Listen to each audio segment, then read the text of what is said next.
Hey, good afternoon, everybody, and welcome to the 57th Annual CMA Awards. Woo! You all are such an important part of us telling the story of country music this year to fans all around the world, and I'm so delighted that you're here with us. I think you're in for a great treat. I had a lot of fun at rehearsals, but nothing is more magical than the night itself when people get to be surprised when the envelopes are opened, and so glad you're here.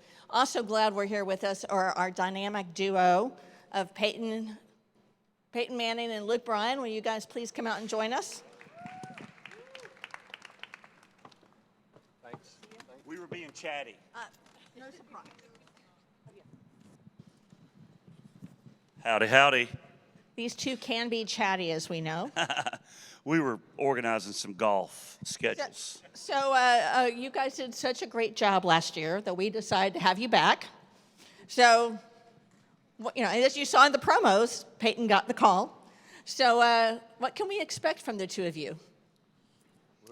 Ooh, well, I think this year, having a year behind us, I feel like we've been a little more, chilled out, pragmatic, calmed down. We did a Zoom yesterday. I had it all planned out. I had it worked out perfectly. I had called my son's school. We had a 3:30 Zoom script read. Called the school. Got the theater center, had an office there ready for the Wi-Fi. Logged in, and because I could leave directly from the Zoom and watch my son play soccer, and the school's Wi-Fi went down. So Payton gave me some grace and let me run a little late, right? You didn't beat me up too bad for that. But with us, we're just comfortable now. Like, I know how he rolls. He kind of, I guess our timing, we know a little bit better about our comedic timing and how that's going to roll. But. Yeah, obviously I'm honored to be back. It was a lot of fun for me last year. I'm kind of the outsider here.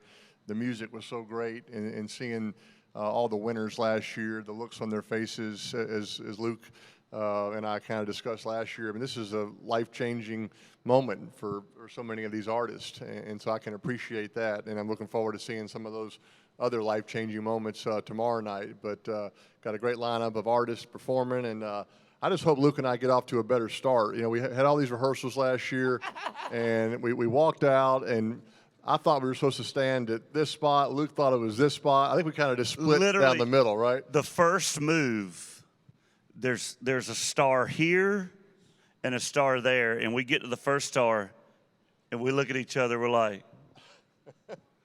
just split the difference. They'll focus the cameras. But and what I loved about Payton being here last year is when somebody would win, and everybody Payton be like, "Is that the right one?" And I'd be like, "Yeah, it was time. It was their moment, and they're the right choice." So I have to warn you that we have a new set this year. Okay. And a lot of new places for you to stand. So you got to get those stars right when you have your walkthrough for the first time. We got you here, Payton. Now you know the new challenges. Got it. So you Perfect. can't. So before we turn it over to their questions, is there something that you're looking forward to the most tomorrow night? Me or Payton? I'll start with Payton. Yeah. I know you already have an answer.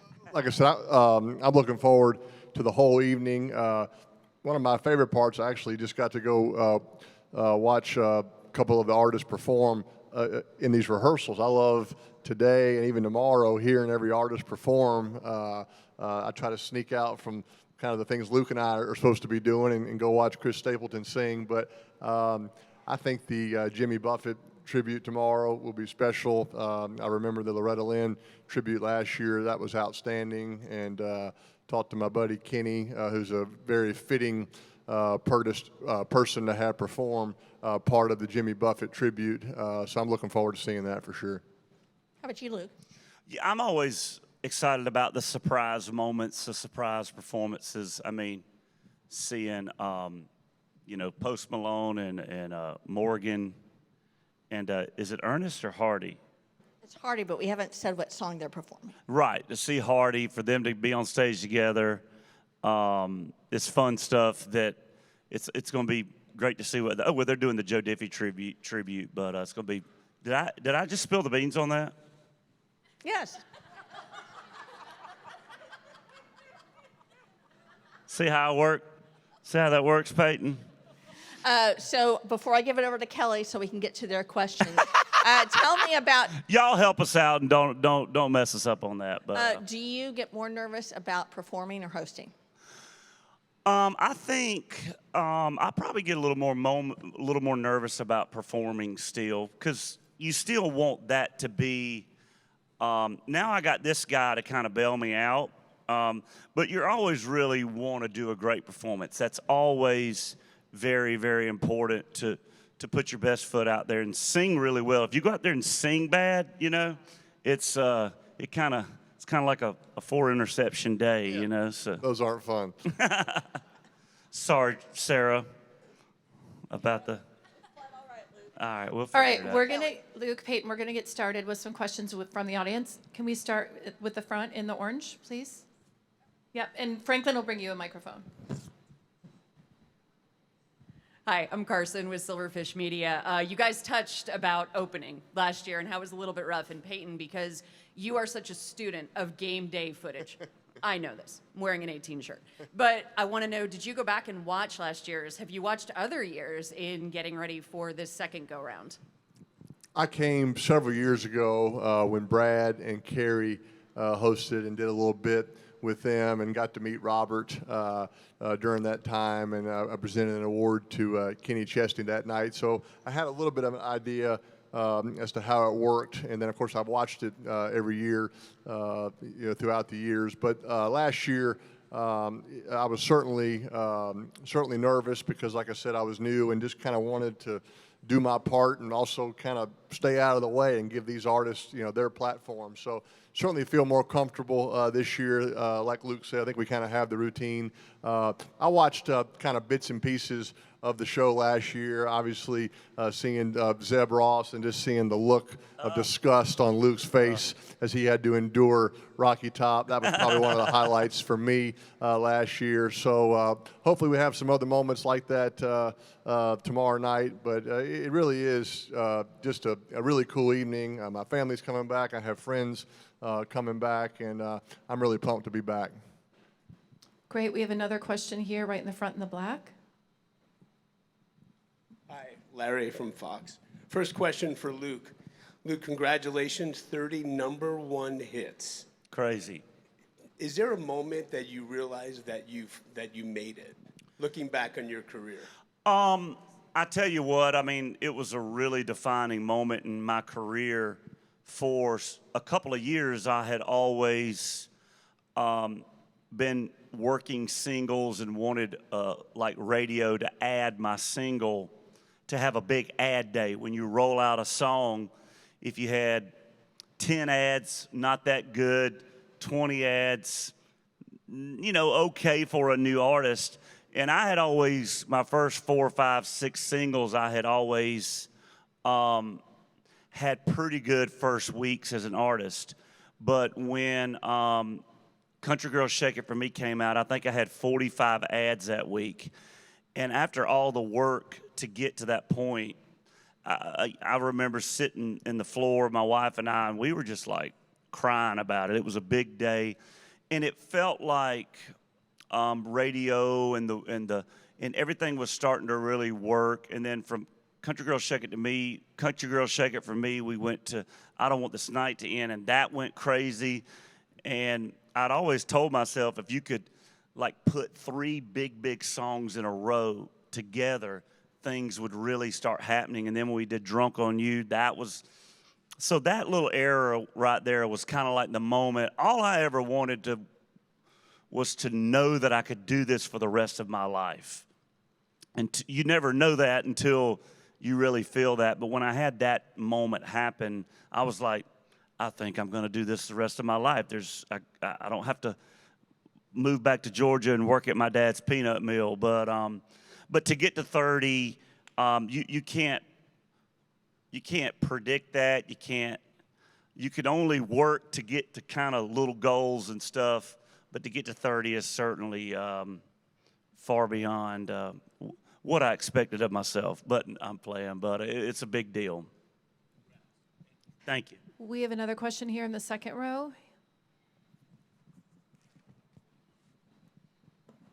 Hi there, Becca with Broadway and Friends and AmeriCountry Prep.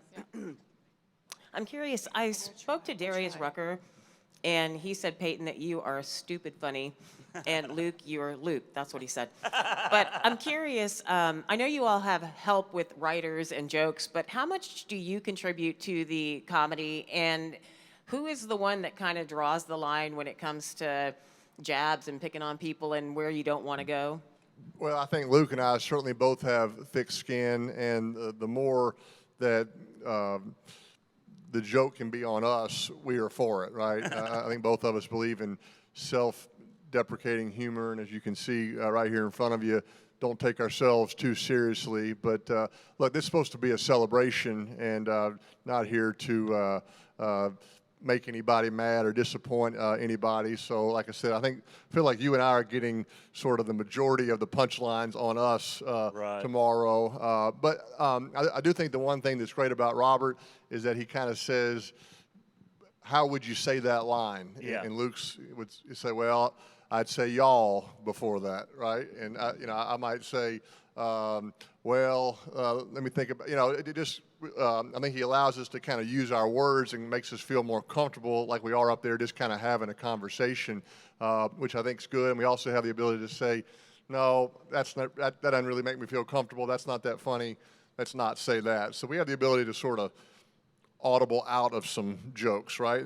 To use a little cheesy football analogy there. I think Peyton's got things that he's probably a little tired of going there and talking about, and I do too.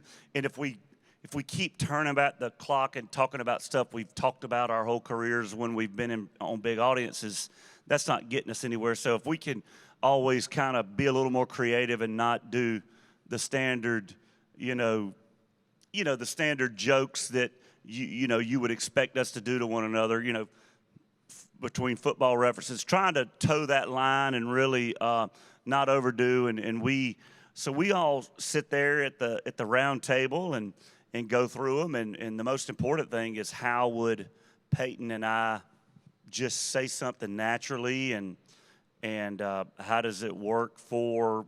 At the end of the day, we want people having fun and smiling about what we're up there doing. I think the one thing that a few people told me last year, boy, it looked like y'all were having a lot of fun up there. And I think if people think we're having fun, hopefully they'll have fun. Right. And I can promise you, it didn't look like we were having fun. We were having fun last year. And I think that'll be the case again tomorrow night. Second row, question over there in the purple and pink.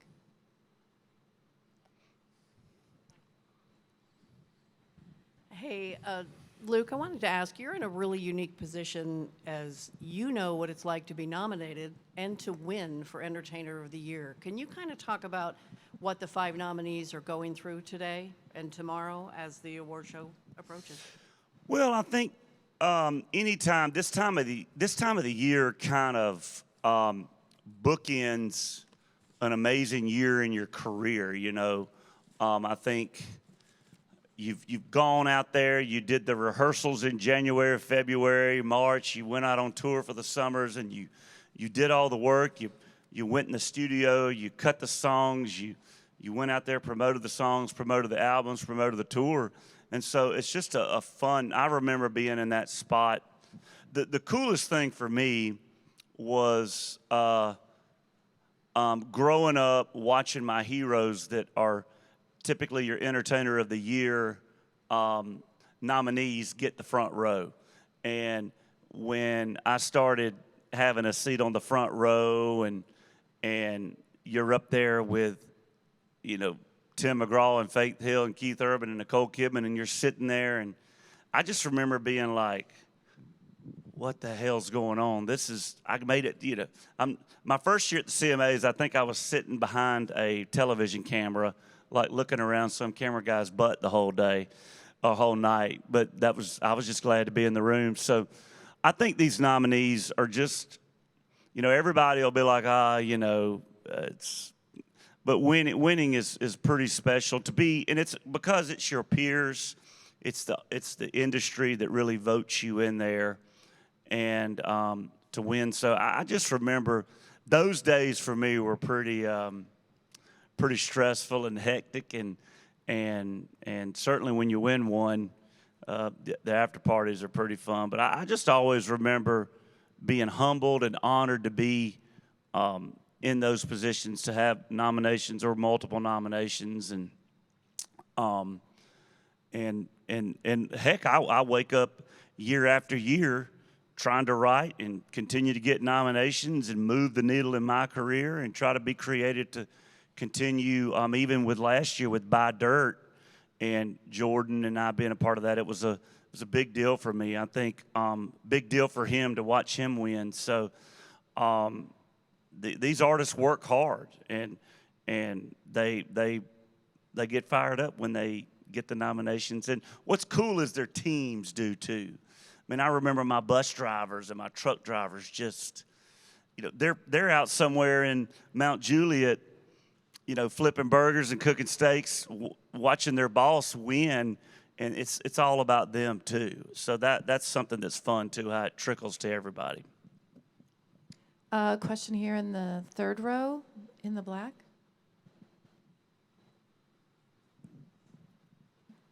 Crystal with Countryline TV.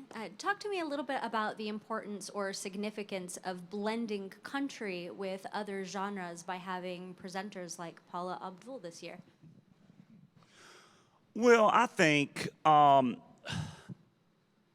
me get this one right. I think music as a whole is integrating even more, and I think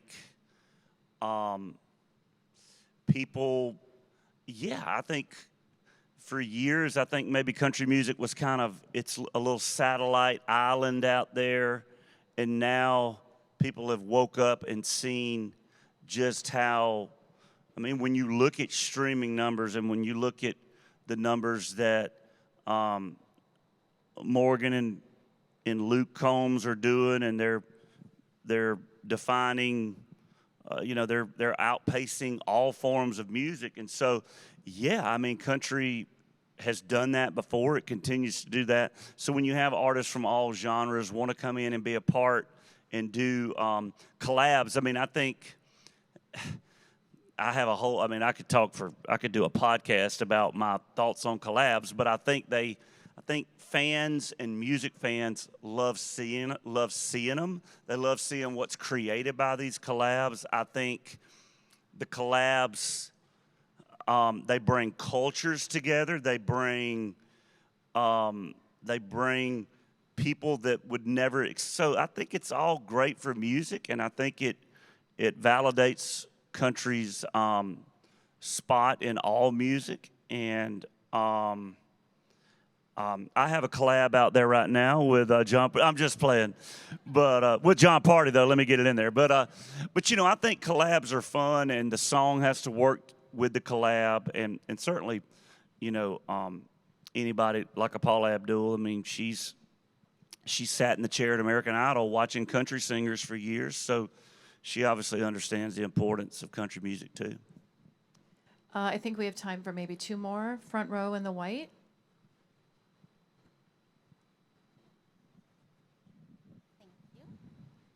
Payton, you've talked a lot about loving to come and see artists and knowing artists, but why country? You've been around everything in your life. What makes this genre special, and what brings you back? Well, growing up in New Orleans, obviously it's a great city for music, for live music, and probably wasn't necessarily a huge country fan growing up in New Orleans because I just wasn't exposed to it as much. But when you spend 4 years in college in Knoxville, country music is right in front of you, and I just jumped right in and embraced it.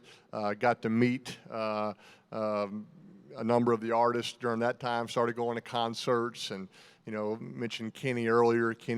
I met Kenny on the sidelines at a Tennessee game, and he and I got to be good friends, and saw him perform several times. He performed at my wedding, which was a great honor, and that's just been the coolest part for me, is getting to know these artists as friends as well, not just as entertainers.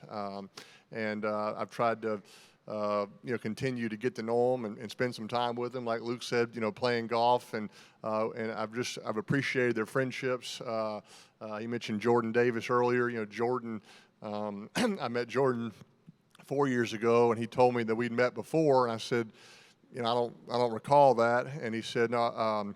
I was a high school quarterback from Shreveport, and I came down to your high school football camp back in 2004. And I said, obviously, we coached you right into country music. We couldn't help him much as a quarterback. But I love stories like that. And I went on a golf trip with Parker McCollum earlier this year, and he and I have stayed in touch. He's going to play this charity event for me in Indianapolis that Luke has played, which means a great deal to me. So I love it. I love the stories. I love to hear where the artists have come from, whether you're, Albany, Georgia, or, Gibbs High School outside of Knoxville, Tennessee. And I love to kind of know the hard work that these artists have put in to reach their dreams. It's been a lot of fun for me, and I really do value these friendships that I've made, and I enjoy getting to know new ones each year. I did not get to meet Lainey Wilson last year. If you'll help introduce us, that she's a Louisiana native, which I feel like I always enjoy meeting fellow Louisianans, and so I look forward to hopefully meeting her today or tomorrow as well. Great. We have time for one more. Second row with the hat over there. G'day, fellas. Mary here from Outdoor Channel. First of all, we want to say a big welcome back to the network for Buck Commander starting in 24. Yes. And my boss actually wanted me to just ask you, is he down? But I said, no, that's a bit tired too. We've got to ask the fellas a new question. So obviously the CMAs is the biggest night in country music, and you can thank the good Lord that it's going to be 80 degrees, because following the CMAs is the biggest week in hunting. So what are your guys' plans for the rut, and are you going to let Payton hunt one of those big bucks on your farm? Oh, I love her question. Well, so yes, I'll be spending deer season or the rut in the Bahamas, where my wife told me we're going. No, we're my wife's brother's wife is having a birthday, so we're going to go and spend some time down there. But then Payton and I have a little encounter. But I guess I'll kind of mess up and have a few days off of hunting for the next 8 or 10 days. But then Thanksgiving week's always a big hunting week. But Payton, did I not invite you to? He invites me often, and just hard to get between Vegas and Idol and youth sports, right? Hard to find a day where you kind of mesh up. Our record for, and we do have honest. I think he's invited me on 4 quail hunting trips, and I'm 0 for 4. And I think by the time we get a little golf round in, get away from the family, we did golf. We better get on back to the family and not do a hunting trip. But I think those moments are certainly in the cards for us as Peyton's children get a little older. And I can't wait to hopefully take Marshall hunting one of these days. And in the summer, where they spend their summers, I'm always getting pictures of big bass that they're out there catching and stuff. So we have a nice little outdoor thread going on, but we gotta plan a little better on a good hunting trip one of these days. But great question.